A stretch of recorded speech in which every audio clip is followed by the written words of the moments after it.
Brussels is in crisis mode. The EU has just unveiled the Strategic Materials Independence Act, a multi-billion-euro plan to end Europe's reliance on China for rare earths. The stakes: Europe's economic security and its green ambitions. China's recent threats to tighten rare earth exports have exposed a critical vulnerability. For industries from German automakers to Danish wind turbine firms, a supply shock could halt production and threaten millions of jobs. The EU's response is bold, massive funding for domestic mining, advanced recycling, and new research. Strategic partnerships are being fast-tracked with Canada, Australia, and select African and South American nations. The message to European businesses: diversify your sources now, we'll back you. The message to China-Europe: won't be held hostage. This is more than a trade dispute, it's a fight for Europe's future. I spoke with a senior EU official who called this our Sputnik moment. The era of cheap, risky supply chains is over. The new strategy is about resilience, even if it means higher costs. Europe is preparing for a new reality, fundamentally rethinking its industrial policy. The Strategic Materials Independence Act is just the opening move in a global reshuffling of economic power. The world is watching as Europe takes its first steps toward supply chain sovereignty. The race for control over critical materials has begun. What are rare earths, and why do they matter so much? These 17 metallic elements, like neodymium, praseodymium, and terbium, are the hidden engines of modern technology. They power electric vehicles, wind turbines, advanced electronics, and even military hardware. Europe's Green Deal and climate goals depend on them. Without rare earths, the continent's green transition would stall. But Europe produces almost none of these materials itself. Over 90% are imported, mostly from China. This dependency is a strategic liability, not just for the economy, but for national security. Rare earths are essential for defense guidance systems, radar, jet engines. Losing access would cripple Europe's ability to innovate and defend itself. For decades, Europe enjoyed cheap imports. Now that bargain has become a dangerous weakness. The continent's entire modern economy is balanced on a supply chain it doesn't control. The urgency to act has never been greater. Europe's future is built on rare earths, and the clock is ticking. China's rare earth dominance is no accident. It's the result of decades of strategic investment and lax environmental standards. By the 2000s, China controlled not just mining, but the complex refining process, creating a near monopoly. Beijing has used this power before, halting exports to Japan in 2010 during a territorial dispute.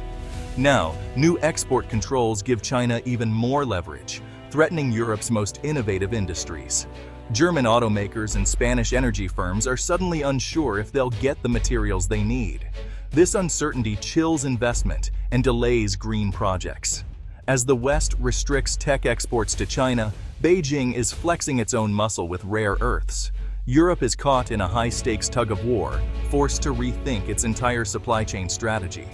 The vulnerability is no longer theoretical, it's a clear and present danger. Europe's answer? Diversification. Fast. The EU is forging alliances with resource-rich democracies like Canada and Australia, offering financial and technical support to develop new mines and processing plants. These aren't just trade deals, they're strategic partnerships with high environmental and labor standards. Europe is also reaching out to Africa and South America, investing in sustainable mining and local value chains. The goal: a global network of reliable suppliers, not just raw materials, but processed products too. The EU's Critical Raw Materials Board now coordinates risk management, joint purchasing, and a strategic stockpile. This centralized approach gives Europe bargaining power and unity. The model echoes the EU's COVID-19 vaccine strategy, pooling resources for maximum impact. Europe is signaling to the world it's serious about securing its economic future. The era of fragmented, vulnerable supply chains is ending. The real revolution? Building a domestic rare earth supply chain. Europe is reopening old mines and fast-tracking new ones, like the major discovery in Kiruna, Sweden. The EU is pouring funds into advanced recycling, turning e-waste into urban mines. Less than 1% of rare earths are recycled today, but new tech could change that. European labs are racing to design magnets that use less or no rare earths at all. The aim reduce demand and boost resilience from the ground up. The EU is offering incentives for companies to build processing and manufacturing plants at home. For the first time, Europe wants to control the entire value chain, from mine to finished product. It's about more than raw materials. It's about true industrial independence. Europe is betting big on innovation to secure its future. The EU's moves, and China's controls, are transforming European business overnight. Companies are scrambling to lock in non-Chinese suppliers, even at higher costs. The just-in-time model is out. Resilience is in. Automakers are redesigning motors to use fewer rare earths and investing directly in overseas mines. New jobs are emerging in mining, recycling, and R&D, while investors pour money into critical material startups. The market now rewards companies with secure, transparent supply chains. Strategic independence is becoming a competitive advantage. The EU's policy is reshaping not just industry, but the entire investment landscape. Europe's bet resilience will pay off in jobs, innovation, and long-term security. The business world is adapting, fast. China faces a choice: use its rare earth leverage aggressively, or risk driving Europe to total independence.